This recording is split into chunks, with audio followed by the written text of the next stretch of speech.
First chapter number first gravitation म्हणजेच याला काय म्हणतात मराठीमध्ये गुरुत्वाकर्षण म्हणतात. काय म्हणतात? गुरुत्वाकर्षण.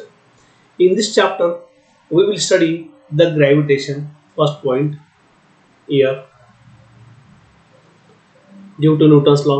Newton's law you have already studied in 9th standard.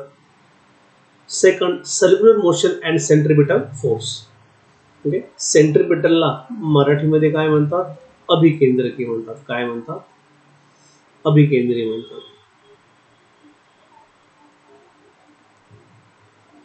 1 minute.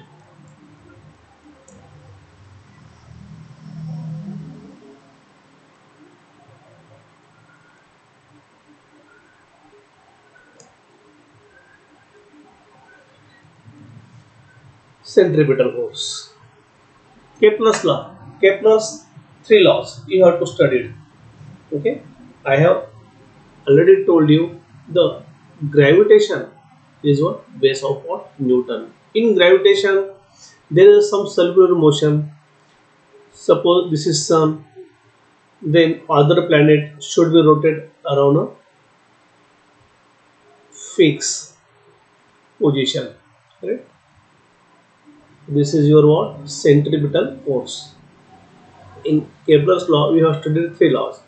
Newton's universal law of gravitation म्हणजे त्याला काय म्हणतात मराठीमध्ये? न्यूटनचा वैश्विक गुरुत्वाकर्षण सिद्धांत. ऍक्सेलरेशन. ऍक्सेलरेशन म्हणजेच काय म्हणतात मराठी त्याला? त्वरण. हे पण तुमचं काय झालेलं आहे? 9th झालेलं आहे. त्वरण. Due to gravitational force of earth. पृथ्वी आहेत, पृथ्वीला काय गुरुत्वाकर्षण बल आहे आणि ते गुरुत्वाकर्षण बल कुठे जास्त आहे? पृथ्वीच्या केंद्रात म्हणजे सेंटरला. Free fall. फ्री फॉल म्हणजेच काय? तुमचं मुक्त पतन.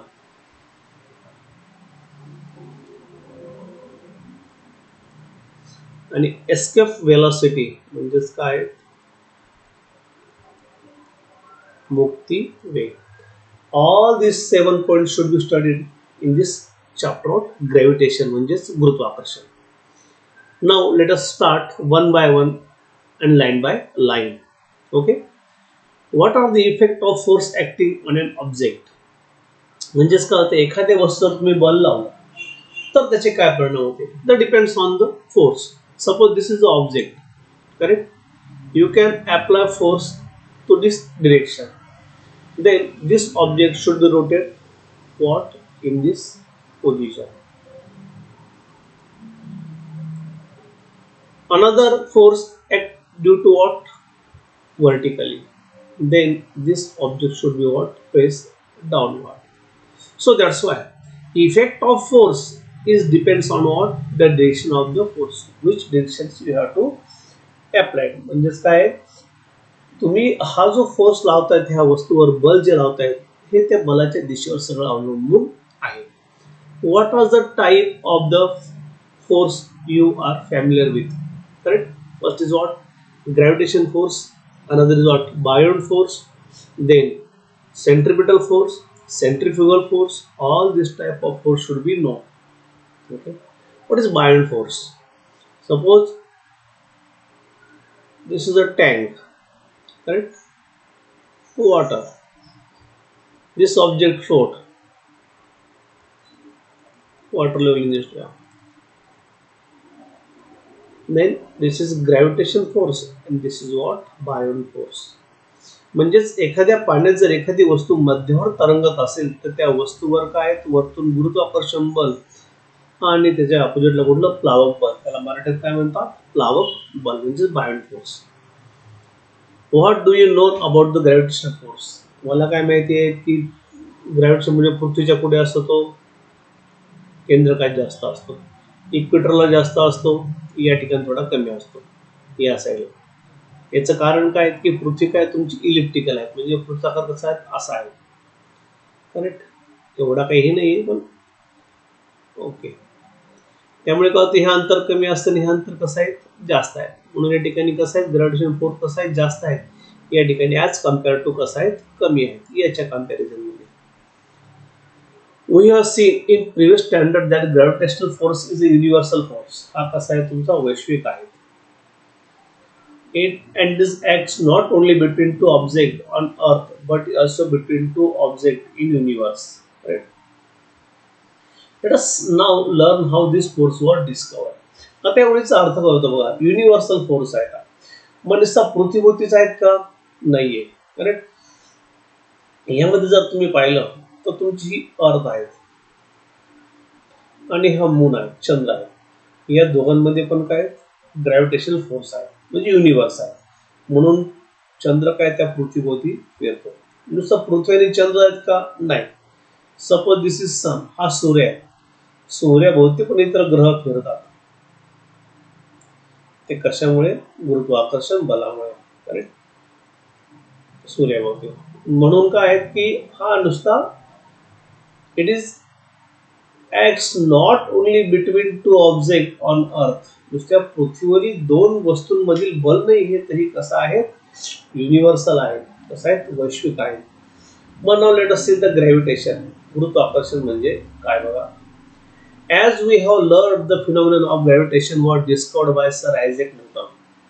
As the story goes, he discovered the force by seeing an apple fall from the tree on the ground. Right? तुम्हाला माहिती आहे की शोध कसा लागला? न्यूटन झाडाखाली बसला, सफरचंद खाली पडलं आणि त्याने विचार केला की सफरचंद खालीच कवर पडलं, वर का गेलं नाही? पडलं तर सुरेशच कवर पडलं, तिथं कवर पडलं नाही. आणि त्यानंतर काय झालं? मग या ग्रॅव्हिटेशनचा शोध लागला. ही वंडर्ड व्हाय ऍपल फॉल व्हर्टिकली डाऊनवर्ड. या ठिकाणी बघा हा शब्द आला. मी तुम्हाला बोलले की सरळच कवर खाली पडलं. And not an angle to the vertical. म्हणजे सफरचंद आहेत हे ह्या दिशेने असं खाली पडलं. हे असं का पडलं नाही? सरळच कवर खाली पडलं. Why do they not fly off on horizontal direction. म्हणजे हे व्हर्टिकलच पडलं कवर, कारण असं येऊन कुठे खाली कवर पडलं नाही. मग आफ्टर मच थॉट, मग त्यांनी काय केलं? बऱ्याच विचारांती निष्कर्ष काढला. He came on conclusion. Conclusion not निष्कर्ष. निष्कर्ष that the earth must be attracting the apple toward itself. म्हणजे काय झालं? पृथ्वी जी आहे ती पृथ्वीने सफरचंद काय स्वतःकडे काय केलंय? अट्रॅक्ट केलं down towards it self. Must be directed toward the centre of the अर्थ. समजून घ्या, ही अर्थ आहे, पृथ्वी. तर याचा जो सेंटर आहे, हे जे सफरचंद आहेत हे कुठे जर टायटल होतं? सेंटरकडे जास्त. सेंटर ऑफ द अर्थ. आणि सगळ्यात जास्त ग्रॅव्हिटेशनल फोर्स पृथ्वीवर कुठे असतो? या सेंटरला असतो. काय म्हणतो आपण? सेंटर म्हणजेच गाभा मराठीमध्ये. The direction from the apple on the tree to the centre to the earth is a vertical direction at the position of apple, and thus apple was vertically downward. हे कसे की बघा, vertically direction position of apple म्हणजेच बघा हे कसं असतं? हा जो क्षितिज असेल या क्षितिजला कसं असतं? हे लंब असतं. कुठली वस्तू बघा तुम्ही, जर तुम्ही ते समजून एखादा बिल्डिंगवर तुम्ही उभे आहात, दगड जर वरतून तुम्ही खाली फेकला तर तो कसा सरळ खाली येतो. आणि हे तुमचं ग्राउंड, याला कसा असतो? व्हर्टिकली. डिरेक्शन कसा असतो? व्हर्टिकल डिरेक्शन म्हणजेच क्षितिज लंब असतो. कसा असतो? क्षितिज लंब. फिगर 1.1. आता ही फिगर बघा.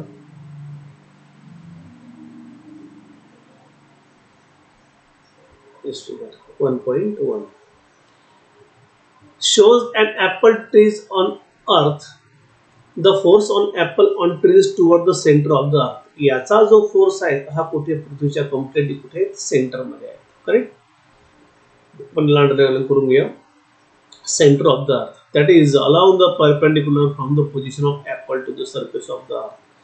तर हे जे अर्थ असेल याला कसा असतो? हा ऑलवेज परपेंडिक्युलर. समजून घ्या, वस्तू जर खाली पडली तरी कशी असेल? त्याला ऑलवेज परपेंडिक्युलर असेल.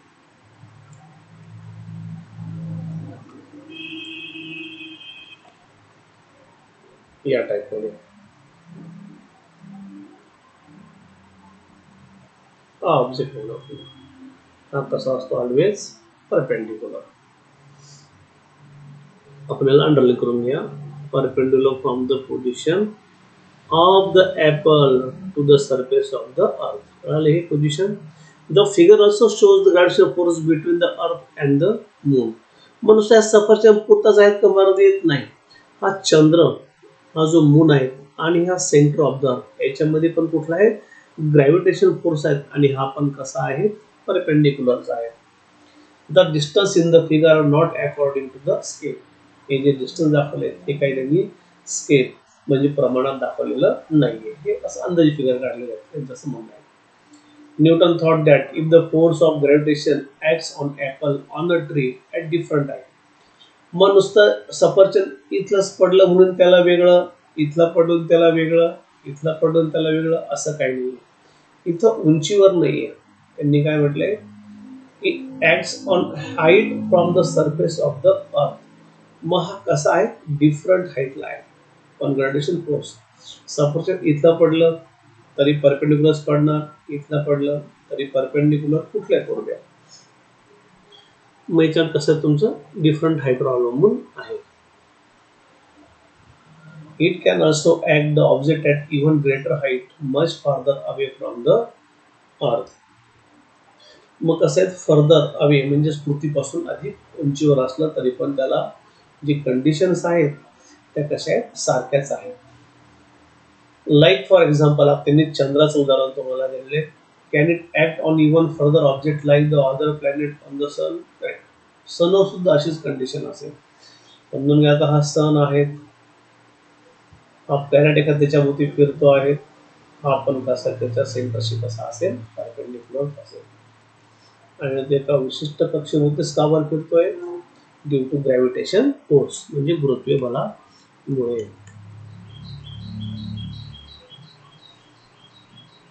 Next topic is what? Force and motion.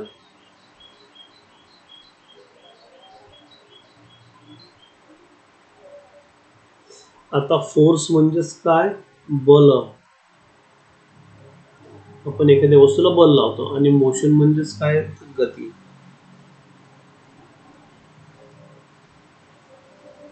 Motion म्हणजेच काय झालं तुमचं गती झालेलं आहे. काय गती.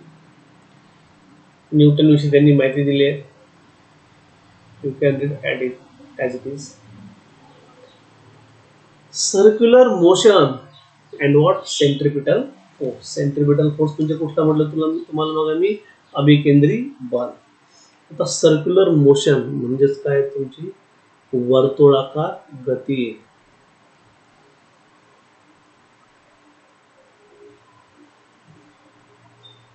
आणि सेंट्रिपिटल फोर्स म्हणजे अभिकेंद्री बल. तुम्ही लहानपणी सगळ्यांनी पाहिलं असेल किंवा गेलेलं पण असाल. एक दगड घ्या, त्याला एक दोरा टाईट करा, थोडं अंतर सोडून द्या आणि तो फिरवा. तो कसा फिरतो बरोबर राऊंड गोल. या ठिकाणी बघा फिगर दिली तुम्हाला. हा तुमचा दोरा आहे, हा स्टोन आहे आणि हा कसा आहे कम्प्लिटली सर्क्युलर मोशन या ठिकाणी फिरतोय. ट्राय दिस बघा. Tie stone to one end of the string. दोऱ्याच्या काठाला काय दगड बांधा. Take the other end in your hand. दुसरं डोका तुमच्या हातात धरा. It rotates so that the stone moves along circular as shown in figure 1.2a. ही फिगर दाखवली बघा. तो कसा आहे तुमचा कम्प्लिटली गोल गोल केलेल्या टाईपमध्ये.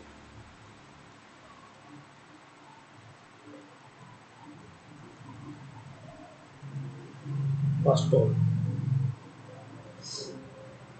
या ठिकाणी तुमची दोरी असेल हातात पकडलेली आणि हा कसा आहे राऊंडली कम्प्लिटली फिरेल.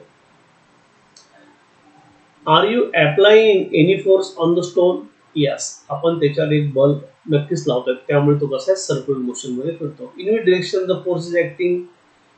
हा फोर्स कुठल्या दिशेने असेल. How will you stop this force from acting. तुम्ही यात थांबू कसा शकाल. What will the effect on the stone. आणि त्याच्या त्या दगडावर काय परिणाम होईल हे सगळं आपण काय होणार खाली डिस्कशन करणार आहोत. तर आता या ठिकाणी बघा.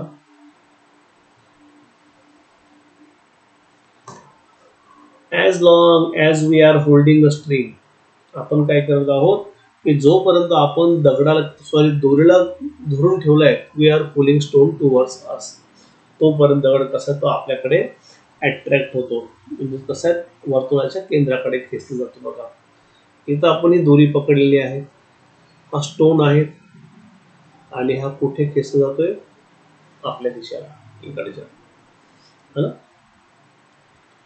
आणि ह्या काय कम्प्लीट वर्तुळाचा काय सेंटर आहे, म्हणजेच कुठे म्हटलं आपण centre of the circle and are applying force towards it, आणि ह्या कुठे आहेत towards. The force stop acting if we release the string. Correct. मग ज्यावेळेस आपण दोरी सोडून देऊ, करेक्ट, मग त्यावेळेस काय होईल, दगडावरील बल काय होईल संपुष्टात येईल, म्हणजे बल नाही सोडून जाईल. फोर्स म्हणजे काय बल. पण कधी ज्यावेळेस बघा तुम्ही असे कधी दगड घ्या, दोरीला बांधून फिरवा, ज्यावेळेस आपण ते दोरी सोडून देतो त्यावेळेस मात्र दगडावर आपलं बल नाहीसं होतं, म्हणजे तुमचं हे जे बल आहे, हा जो फोर्स आहे हा काय होतो नाहीसा होतो. In this case, the stone will fly off along the straight line which is tangent to the circle of the position of stone. When a string is released, because that the direction is as its velocity that instant time. Figure म्हणजे बघा, इथं असताना तुम्ही ह्या पोझिशनला जर दगड सोडून दिला तर हे कुठे त्याला कॉम्प्लिटेड टँजंट 90 डिग्री बघा. आता आपण तुम्हाला मी सांगतो कसं असेल हे या फिगरमध्ये.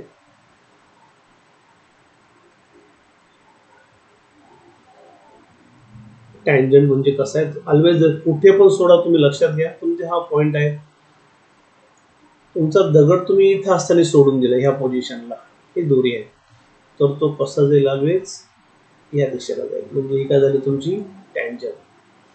समजा दगड तुमचा इथे दिल्यात पुस्तकाच्या फिगरनुसार, ही तुमची काय स्ट्रिंग दोरी आहे, दगड कुठल्या दिशेला जाईल या दिशेला, ऑलवेज काय झाले 90 डिग्री. परत समजून घ्या, तुम्ही दगड ह्या पोझिशनला इथं असताना सोडला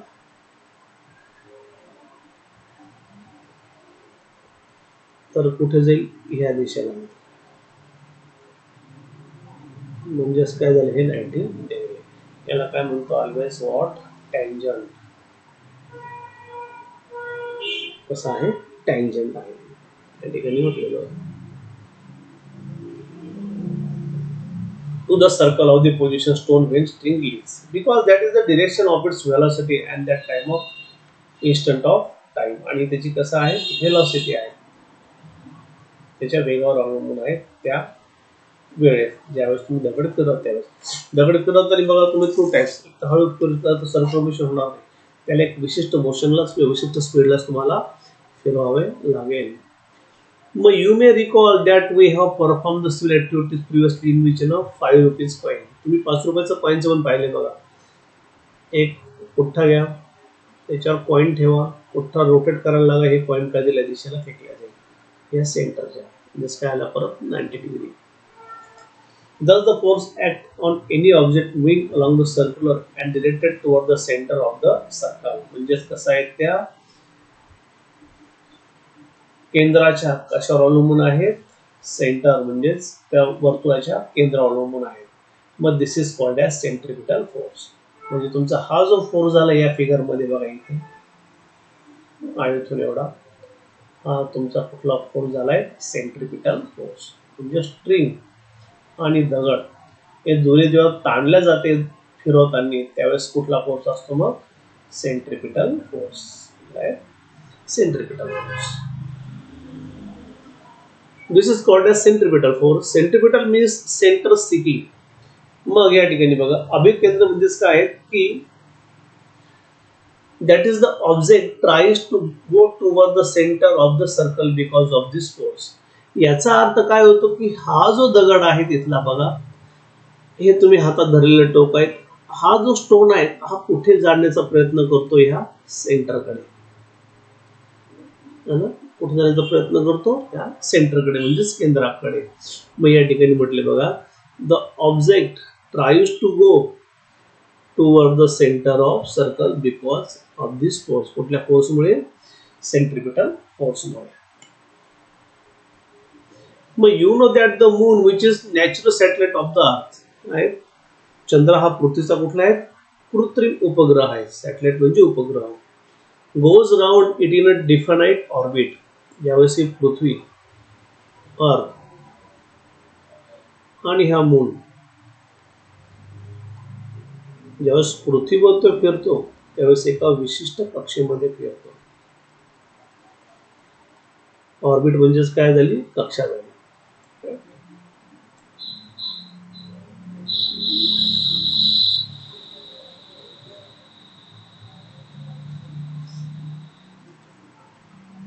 डिफाईन्ड म्हणजे विशिष्ट कक्षेभोवती. The direction of the motion of the moon as well as its speed constantly changes during this motion. मग या ठिकाणी कसं आहे बघा, त्याचा जो स्पीड आहे किंवा हा कसा कंटिन्युअसली कॉन्स्टंटली चेंज होत राहतो. का बरं चेंज होतो? पृथ्वी काय सर्क्युलर नाही, कशी इलिप्टिकल आहे. इलिप्टिकल असल्यामुळे काय होतं, इक्वेटर आपला फोर्स कसा आहे, ग्रेव्हिटेशनल फोर्स कसा आहे, मॅक्झिमम काय. त्याच्यानंतर या ठिकाणी कसा आहे तुमचा कमी आहे ॲज कम्पेअर टू दिस. मग ह्या कक्षा पण कशा असते, जसं तुमचा ग्रॅव्हिटेशनल फोर्स चेंज होतो तसा याचा स्पीड वेग पण कसा होतो, चेंज होतो. Do you think some force is constant acting on the moon? What is been direction of the force? How it motion has been to be such force acted on it? Do the Earth and solar system revolve around the sun and similar to the fashion? Yes, all these things should be clear from that points. The some force is constant acting on the moon. Yes, but which is this gravitation force? What must be direction of this force? Toward the center of the Earth. पृथ्वीच्या कुठे असते ती? सेंटरला असते. How would it motion have been no such force acted on it? Do you other planet सुद्धा आहेत. मी तुम्हाला मगा पण सांगितलंय की सन असेल, सूर्याभोवती हे जे विशिष्ट ग्रह फिरतात त्यांच्यामध्ये पण कसं आहे, फोर्स ऑफ अट्रॅक्शन आहे. करेक्ट? कुठे? सेंटरला, सनच्या. व्हॉट मस्ट बी डिरेक्शन काय? Toward the centre of the sun. From the above activity example and question is clear that the force of moon goes to around the earth. Correct? Moon to go around the earth. चंद्रा पृथ्वीभोवती फिरतोय. There must be force which exerts on the moon and the force must exerted by the earth which attracts the moon towards itself. याचा अर्थ काय होतो की यांच्यामध्ये कुठलं तरी एक बल आहे, करेक्ट, की ते खेचतं. But similarly, the sun must be attend planets including Earth towards itself.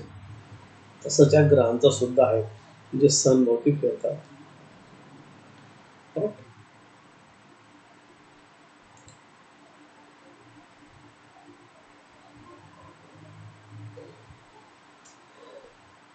Next Kepler's law.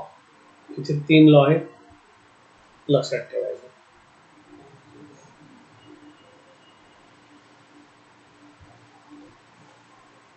हे शोधाचं आहे. डू यू नो, फक्त लक्षात घ्या. यू कॅन कट अ कोन. समजून घ्या तुम्ही कोन आहेत. हा जर असा कट केला तुम्ही तर तुम्हाला काय मिळतं या ठिकाणी? इलिप्टिकल, म्हणजे इलिप्स मिळतो. काय मिळतो? इलिप्स. आणि हा इलिप्स कुठे आहे? तिथे तुम्हाला दाखवलेला आहे बघा या ठिकाणी. This is what your ellipse.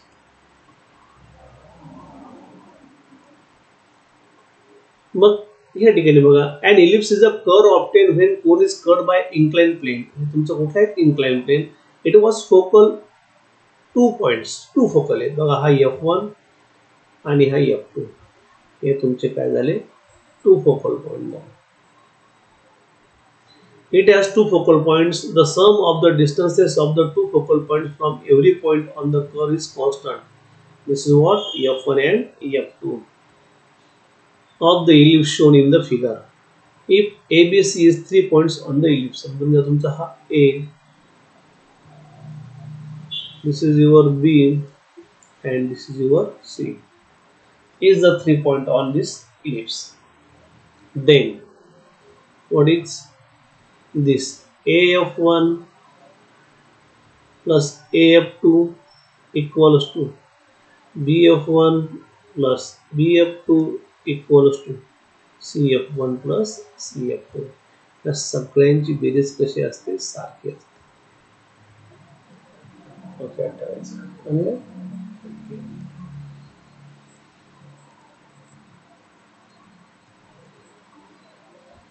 मग आता Kepler's law.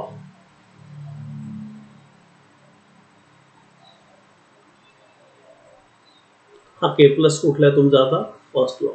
This is the Kepler's first law. The orbit of a planet in an ellipse with the sun at one of the what foci. म्हणजेच बघा या ठिकाणी वन ऑफ द फोसाय म्हणजेच काय झालं तुमचं? या ठिकाणी नाभीवर एका नाभीवर असतं. वन ऑफ द फोर्स आहे म्हणजे एका नाभीवर.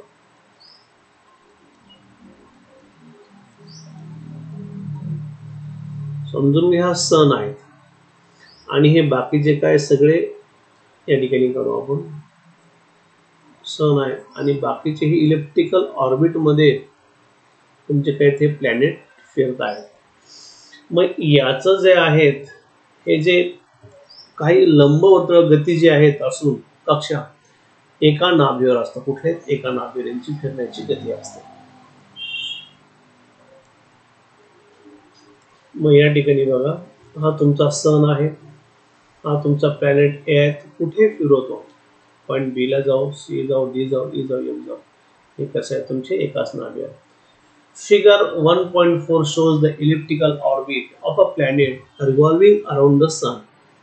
हा तुमचा प्लॅनेट जो आहे हा या सन भोवती कसा आहे रिव्हॉल्व फिरत आहे.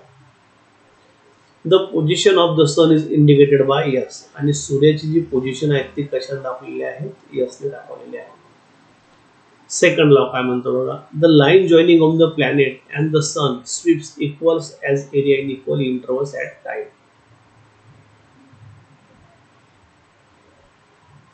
म्हणजे बघा ग्रहाला सूर्याच्या जोडणारी सरळ रेषा ही समान कालावधीमध्ये कसे समान क्षेत्रफळ व्यापते.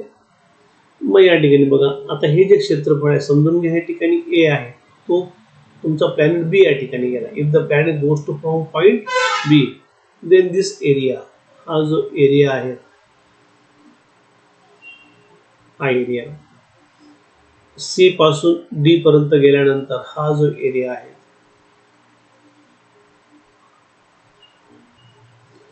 ए पासून एफ पर्यंत गेल्यानंतर तुमचा हा जो एरिया आहे दिस एरिया हे कसे सगळे इक्वल आहेत. कसे आहेत equal.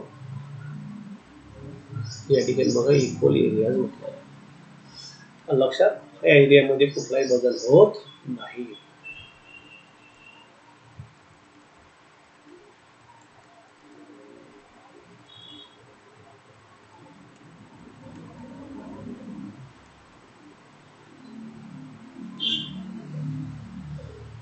AB and CD are distance covered by the planet in equal time. समजून घ्या ए आणि बी, सी आणि डी टाइम कसा यांचा इक्वल आहे. लक्षात ठेवायचं. इथून ह्या पोझिशनला 1 तासात जाईल आणि इथून 2 तासात जाईल तर हा एरिया इक्वल राहत नाही. Always remember this things. The time should be what equal. That is after equal intervals of time. The position of planets starting from A and C are shown by B and D. म्हणजे इथून निघाला planet, they goes to point B at time T and C to D at time T. हे कसे आहेत दोघं सारखेच पाहिजे equal time.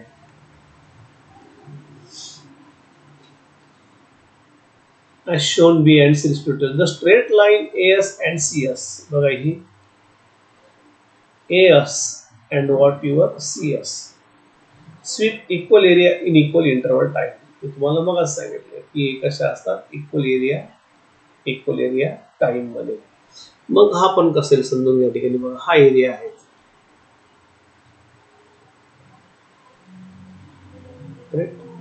त्याच्यानंतर हा झाला आणि त्याच्यानंतर बी टू डी मधला हा एरिया हे कसे आहेत इक्वल आहेत. म्हणजेच बघा C S D and what A S B are कसे आहेत इक्वल.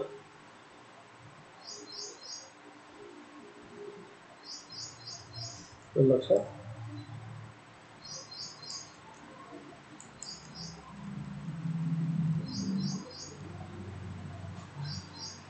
हे महत्वाचं आहे सगळ्याला अंतराळी करून. This is second law and not again third law. The square of its period of revolution around the sun, the revolution around the sun is directly proportional to the cube of mean of distance of the planet from the sun. समजून घ्या. आता हा तुमचं जाणे timing T आहे आणि या सन पासून ह्या प्लॅनेटचं अंतर काय तुमचं आर आपण घेतलं कुठलं R. They not T square त्या ठिकाणी चुकलेले आहेत ही चिन्ह. एक मिनिट या ठिकाणी आहे हे जे चिन्ह आहे ते चुकलंय त्या ठिकाणी असं लिहायचं आहे T is directly proportional to what R. सगळ्या विद्यार्थ्यांनी पुस्तकामध्ये टाकलं ते चिन्ह चेंज करू दॅट इज. मग ते येतं कसं बघा T square is directly proportional to R cube. म्हणजे त्या ठिकाणी बघा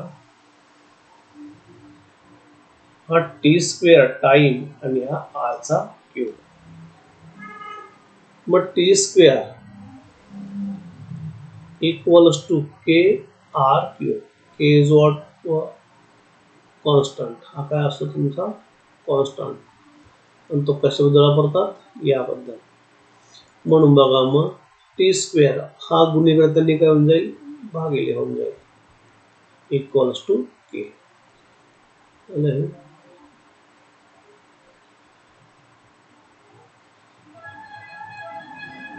Kepler obtained these laws simple from the study of position of the planet obtained by regular observation. त्यांनी काय केलं ह्या प्लॅनेटचं काय केलं रेग्युलर ऑब्झर्वेशन केलं. नुसतं एका ऑब्झर्वेशन त्यांनी काही निष्कर्ष काढलेला नव्हता.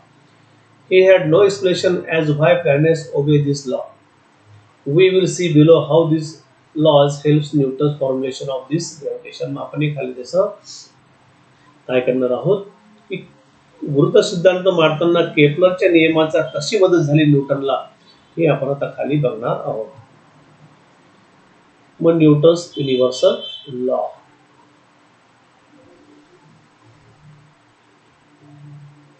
Of gravitation. याचे जे 3 लॉज आहेत हे 3 लॉ 9वीला झालेले आहेत ते तुम्ही स्टडी करायचे आहेत. 9वीचं पुस्तक काढायचे आहे and then read all these 3 law. All the above consideration including Kepler law led Newton to formulate his theory of universal gravity. According to this theory every object of the universe या ठिकाणी बघा underline करूया every object in the universe म्हणजेच विश्वातला कुठलाही जो object असेल किंवा पदार्थ असेल every other objects with the defined force एका विशिष्ट कसा आहे बलाने एकमेकात आकर्षित होतात. This force is directly proportional to the product of masses of two object. हा त्यांचा काय दोन मासेसचा काय गुणाकार आहे is inversely proportional to the square of distance between them. Law व्यवस्थित पाहायचा आहे करेक्ट.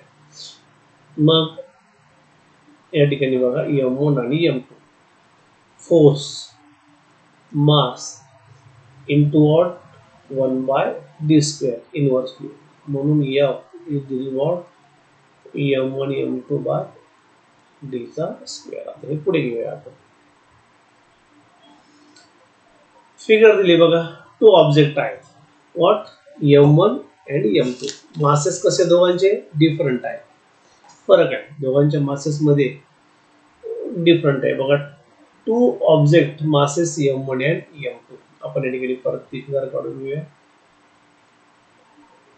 समजा m1 आणि याचा काय m2. बघा डिस्टन्स कुठून घेतोय व्यवस्थित बघा याच्या सेंटर पासून आणि याच्या सेंटर पासून हे तुमचं काय डिस्टन्स. हा याचा फोर्स आणि हा याचा फोर्स दोघांचा फोर्स काय अट्रॅक्शन आहे. If at a distance from each other ह्या डी या डिस्टन्स पासून दोघांपासून कसे आहेत अंतर आहेत. Mathematical the gravitational force of attraction between this two bodies can be written as again here this side F directly proportional to what m1 m2 by d square or again F equals to याच्याबद्दल काय घ्यायचं आहे g means what gravitation m1 m2 by d square. हे F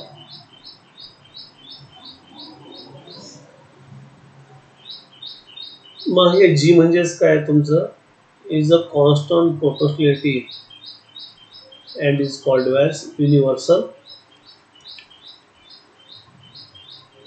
gravitational constant. आता आहे वैश्विक constant आहे म्हणजे स्थिरांक आहे.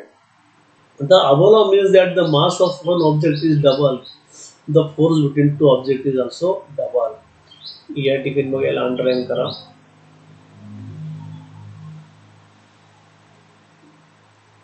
The force between two objects is also double.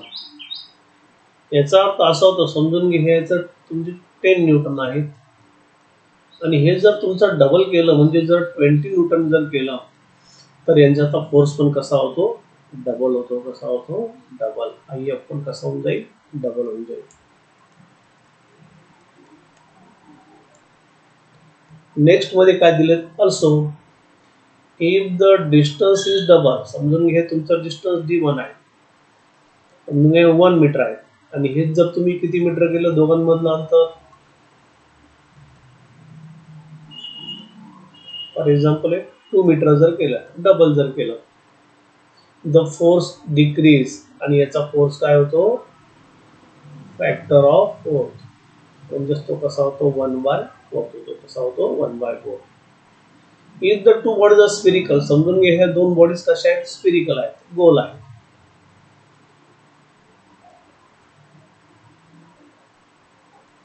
The direction of the force is always along the line joining the center of two bodies. कसा असेल हा, center of what, two bodies, and the distance between center taken to be d. आणि हे जे distance आहेत हे पण कुठून घ्यायचं, याच्या सेंटर पासूनच घ्यायचं. ऑलवेज रिमेंबर दिस थिंग. कधी पण हे जे डिस्टन्स आणि हा फोर्स जो असेल हा कसा घ्यायचा, ऑलवेज याच्या सेंटर पासूनच घ्यायचा.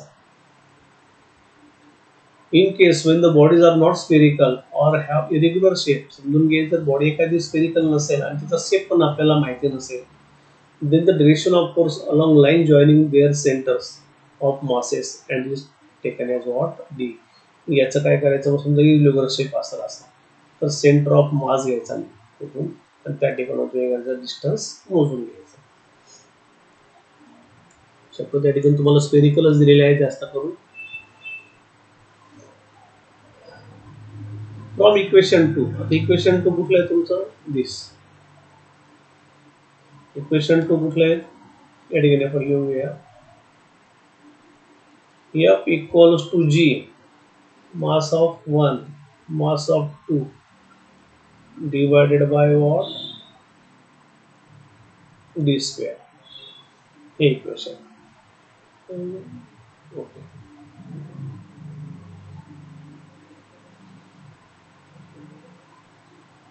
It can be seen that the value of G is the gravitational force acting between two unit masses kept at a unit distance away from each other.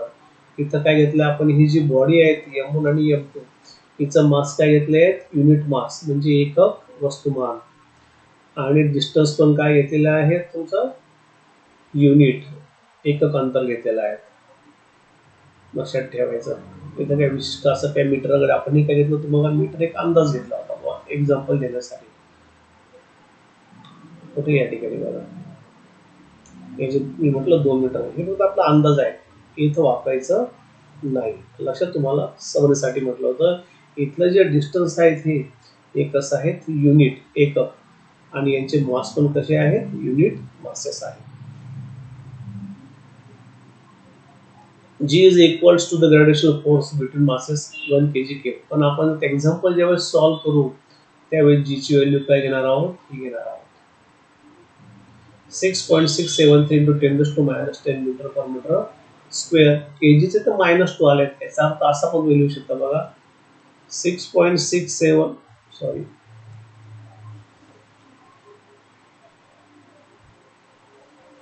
6.673 into 10⁻11 newton metre square. केजीचा -2 म्हटले बघा या ठिकाणी, तर काय -2 तुम्ही असं बनवू शकता, हा 6.673 10⁻11 न्यूटन मीटर स्क्वेअर आणि हा केजी कुठे घ्या खाली घ्या, काय म्हणजे प्लस. वर जाताना काय झालेलं आहे मायनस, म्हणजे तुमची मायनस साईन आहे, लक्षात ठेवायची जी ची व्हॅल्यू.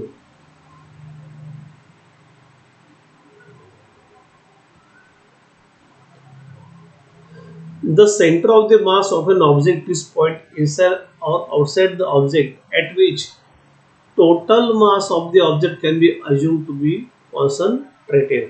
मग एखाद्या वस्तूचे वस्तुमान केंद्र हे त्या वस्तूच्या आतील किंवा बाहेरील तो बिंदू ज्यामध्ये वस्तू सर्व वस्तुमान केंद्र असते असे आपण मानू. हे कुठे असतं सेंटरला कॉन्सन्ट्रेटेड असतं, म्हणजे हा ऑब्जेक्ट आहे याचं वस्तुमान कुठे तुमचं झालं सेंटरला. The center of mass of spherical object having the uniform density is geometrical center. याला म्हणतात भूमिती मध्य असं म्हणतात. जॉमेट्रिकल सेंटर मध्ये काय म्हणू आपण आता याला,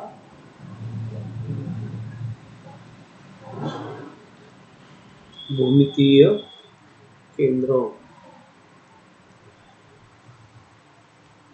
डेन्सिटी म्हणजेच काय म्हणतो आपण याला घनता, घनता ही कशी असते सेंट्रॉइड. सेंट्रॉइड म्हणजेच काय मध्यवर्ती बिंदू.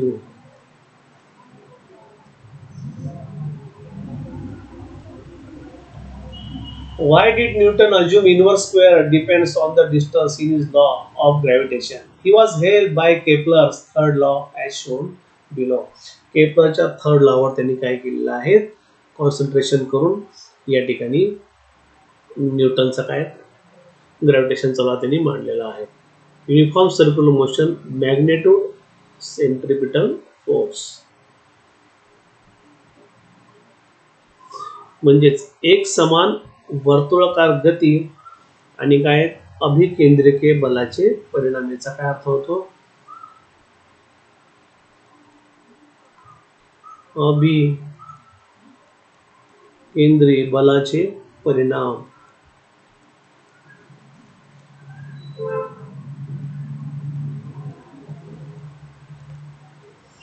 Consider an object moving in a circular with constant speed. याने एक ऑब्जेक्ट एक पदार्थ घेतलाय आणि तो कसा आहे वर्तुळाकार एक समान गतीने. युनिफॉर्म म्हणजेच काय एक समान, या ठिकाणी बघा एक समान. सर्क्युलर म्हणजेच वर्तुळाकार, मोशन म्हणजे गती.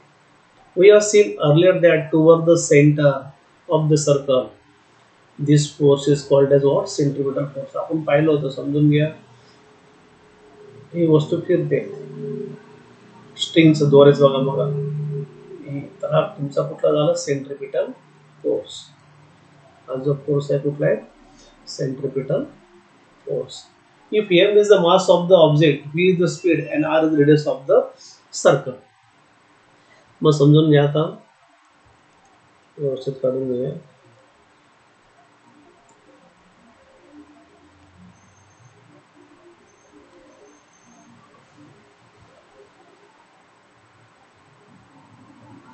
हा सेंटर आहे, हा ऑब्जेक्ट आहे. ऑब्जेक्टचं मास काय म्हटलंय त्यांनी एम, करेक्ट. याचा जाण्याचा स्पीड काय तुमचा व्हेलॉसिटी व्ही फिरण्याचा. त्याच्यानंतर सेंटर पासूनचं अंतर काय म्हटले त्यांनी या ठिकाणी R, correct.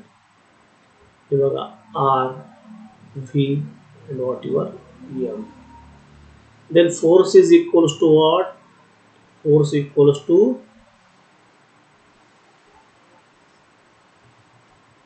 F equals to mv square by r, correct. मग या ठिकाणी बघा if the planet is revolving around the sun, समजून घ्या तुम्ही हा सन मानला आणि हा काय मानला planet. in a circular orbit uniform circular motion, then centripetal force acting on the planet toward the sun. मग ह्या प्लॅनेटचा आपण सन काय सेंट्रिपिटल फोर्स हा F equals to mv square by r या ठिकाणी दिलाय बघा. आपण पण लक्षात ठेवा speed equals to distance travel divided by time taken, where m is the mass of the planet, v is its speed. m काय परत mass of planet, v speed आणि आधी काय सन पासूनचं distance. The speed of the planet can be express in terms of periodic revolution T as follow.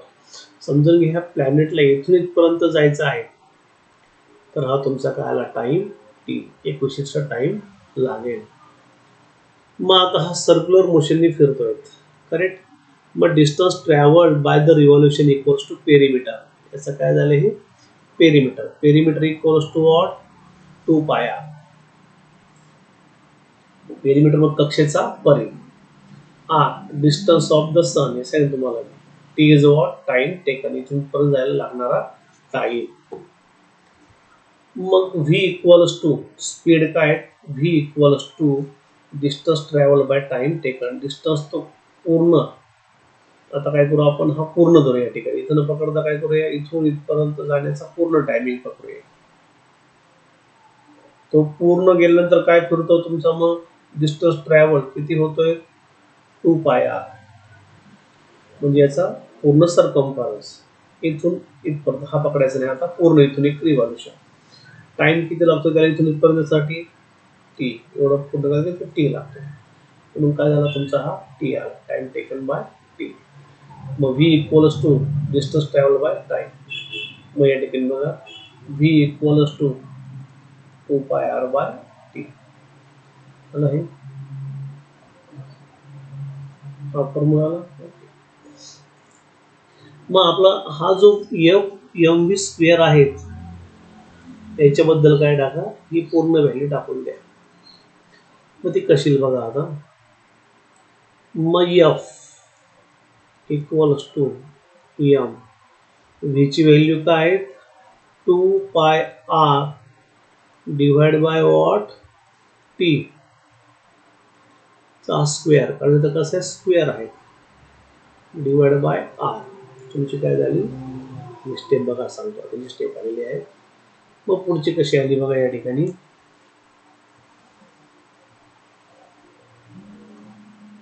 F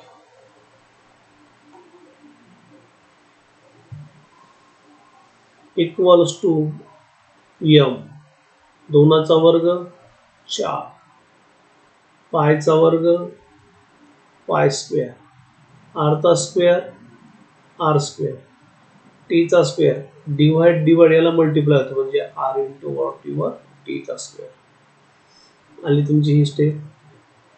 त्याला multiplying dividing by R square. मग या ठिकाणी बघा, multiplying and dividing by R square म्हटल्यानंतर एफ 4 पायचा square तुमचा R square as it is, multiplying R square, परत R T तुमचा असाच, आणि डिवाइडिंग बाय आरचा स्क्वेअर. इथं म्हटले बघा, multiplying dividing by R square. We get काय येतं बघा. मग या ठिकाणी एम, आता 4 पहिले आपण बाहेर काढून घेऊया, 4m घेऊया. 4m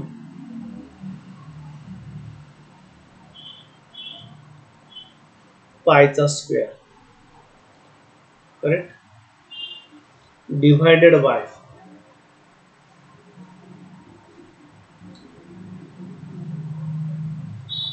नाही, एक काम करूया, याच्याबद्दल आपण काय करूया, कॉन्स्टंटच घेऊया, हे साईडला लिहून घेऊया. आता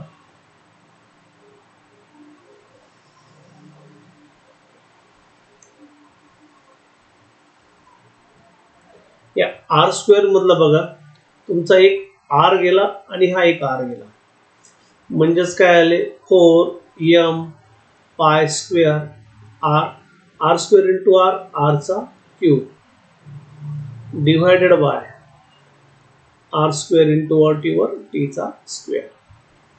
मग 4 पाय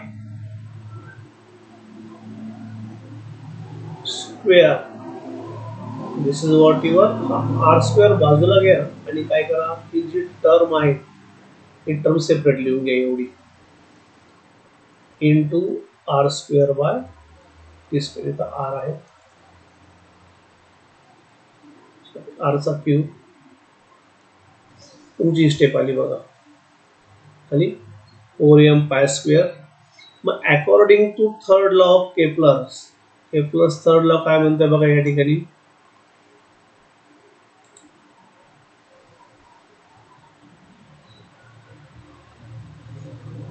T square R cube equals to K. Third law काय म्हणतोय बघा की T square R cube equals to K. पण इथं काय म्हटलंय की आर क्यूब म्हणजे बघा याचे तर उलटा घेतलेला आहे आपण. तर काय लिहिलंय आर क्यूब टी स्क्वेअर हे झालेलं आहे. मग याचा काही हा वरती जाईल आणि हा खाली. याच्या खाली किती असतो तुमचा एक असतो, तो वरती जाईल आणि के खाली, म्हणजेच काय आला तुमचा 1/k.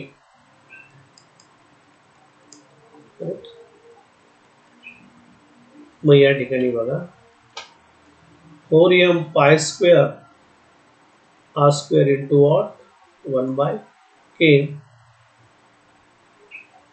मग equals to 4m pi square R square into K. या ठिकाणी बघा तुम्हाला ही व्हॅल्यू भेटली सोडून दिल्यानुसार. बट याच्याबद्दल काय घेतो आपण के, याच्याबद्दल काय घेतला हा कॉन्स्टंट आहे, हा काय तुमचा कॉन्स्टंट आहे. मग देअरफॉर एफ इक्वल्स टू याबद्दल काय मानला आपण कॉन्स्टंट मानला, म्हणून कॉन्स्ट इंटू के. आणि कॉन्स्टंटची साईन काय घेतो आपण के. पण 1/r आहे म्हणजे कसा हा इनव्हर्सली प्रोपोर्शनल. कसा झाला हा इनव्हर्सली प्रोपोर्शनल. मग दस न्यूटन हे कळालं नसेल तर परत तुम्हाला सांगतो मी. या ठिकाणी बघा हा तुम्ही काय घेतला कॉन्स्टंट घेतला, हा एफ इक्वल्स टू. मग हा जर कॉन्स्टंट तुम्ही घेतला आपण काय म्हणतो हे काय कॉन्स्टंट, आणि तुमचा हा 1/r चा स्क्वेअर. ही पूर्ण जी टर्म आहे एवढी ही आपण काय म्हणले कॉन्स्टंट. या ठिकाणी बघा thus Newton concluded that the centripetal force which is the force acting on the planet it responds for its circular motion. म्हणजे की अशा प्रकारे सर्क्युलर मोशननी फिरतो आणि त्याचा सेंट्रिपिटल फोर्स कसा आहे म्हणजे धरून ठेवण्याची क्षमता कशी आहे त्याच्यावर सगळं अवलंबून आहे. Must be inversely proportional. आणि हा कसा असतो इनव्हर्सली प्रोपोर्शनल. म्हणून काय घेतलाय 1/r चा स्क्वेअर. डिरेक्टली असं तर काय केलं असतं आपण आर स्क्वेअर घेतला असता, पण इनव्हर्सली काय होतो 1/r स्क्वेअर घेतो. To the square. स्क्वेअर म्हणजे काय झालं डिस्टन्स. डिस्टन्स म्हणजे काय झालं तुमचं या सन आणि ह्या प्लॅनेट मधलं अंतर.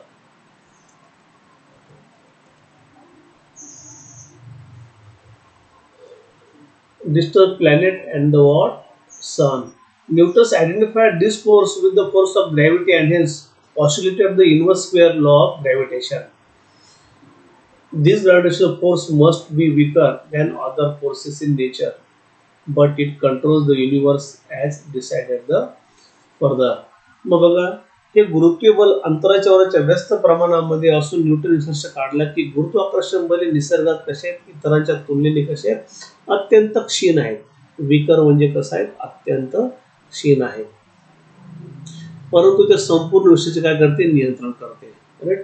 प्रत्येक गोष्ट घ्या संपूर्ण विश्व जे आहे ते कशाने नियंत्रित करते बघा gravitational force. But this is possible the huge masses of planet stars and the constituents of our universe. त्यामुळे हे कसं आहे ते विश्वात एवढे प्रचंड जे ग्रह आहेत अवढवे जे ग्रह आहेत या फोर्समुळेच ते एका ठिकाणी स्थिर आहेत, अन्यथा एका ठिकाणी ते स्थिर नसते.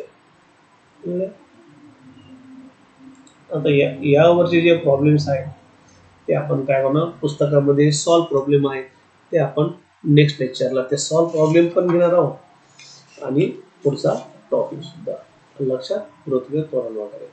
आजच्या लेक्चरला फक्त एवढंच.